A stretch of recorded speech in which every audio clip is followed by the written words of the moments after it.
Depth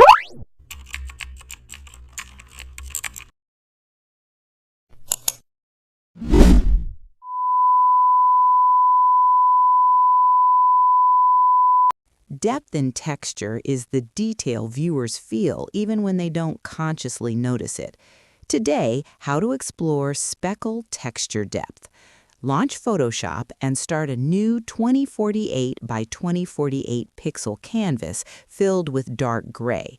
Create a new layer, fill it with black, then add noise at about 75% gauzy and monochromatic.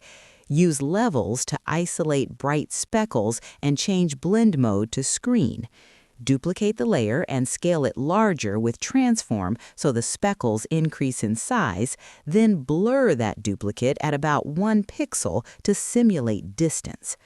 Duplicate again, scale smaller, and keep that layer sharp to represent